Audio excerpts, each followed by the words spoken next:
Magic is real. You just have to look. Down below.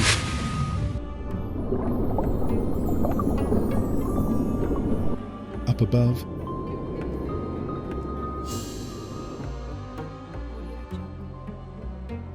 Around every corner.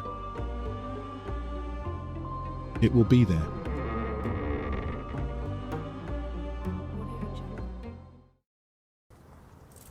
Hi, I am Zach, and this is another one of my stories from the Rose Garden. The Rose Garden is a phantasmagorical place. There is magic here. Really, magic is real. I have seen it many times. This place has strange creatures, mysteries, and monsters. Well, nice monsters. When I got home, Dad was in the kitchen. He called out, "Zach, go find Sean." So I started searching. Sean does not talk. Mom says he is special, so calling to him does not work. So Sean is not easy to find. Not here.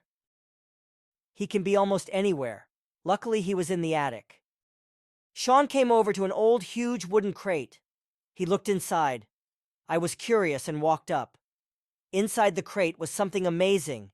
It was Frankenstein's monster. Like I said, there is always something amazing happening here.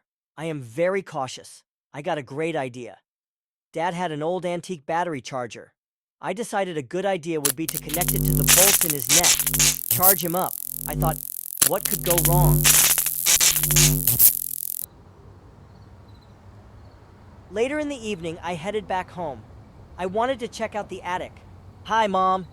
I was wondering how my experiment was going. I knew it was a silly idea. Dad? So I got to the attic, and do you know what I found? Nothing. No Sean, and no Frank. The crate was empty. There was no Sean, and no Frank. Did the charger work? I had better go find them. I went outside to see if I could find Sean, and maybe the monster from the crate. Following their path was easy. They left a trail. Things were broken and smashed.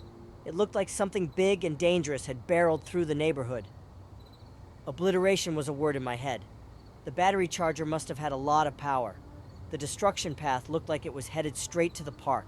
Inside my head, I could imagine Frankenstein destroying the Rose Garden park. I was starting to be concerned.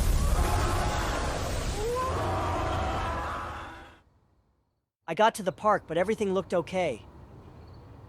I looked around. The fountain was running. Nothing was broken. I figured maybe they did not come here. But no. There they were. I did not expect that. Sean and Frankenstein were friends. The monster looked happy. I told Sean to get Frankenstein back home and into the crate before someone catches us. I said I would ride ahead to make sure they were not seen. Oddly, all along the way, there was no one to be seen. There was no one on the streets. No cars. No one outside anywhere. That was odd. I wonder where everybody was. When I pulled up to my house, there was a mob of people with lights and clubs. They were yelling about a monster. I wondered why they thought we had anything to do with monsters. "Wait!" I yelled. "I saw the monster at the Mummy Museum." They looked confused. I said, "Follow me," and they did. I needed to get them away before Sean and Frank showed up. When I got the crowd away from the house, I turned and came back to the house. Dad looked concerned. Why did they see monsters? He asked himself quietly. He turned and went upstairs. Dad walked down the hallway and strangely turned, then opened the door to a storage room. I was worried he would go to the attic and see we had been up to something. Dad walked right back from the storage room. I hoped Sean had time to get Frankenstein back in his box. Dad went up the stairs straight toward the attic. I called out, "Wait." He did not wait. He headed toward the attic. When he opened the door, the attic was clear. The next morning, Sean and I were having breakfast together. I was looking at Sean and thinking how amazing it was that he befriended Frankenstein. Then walked him back home and I to the crate before we were caught. I guess Mom was right. He really is special.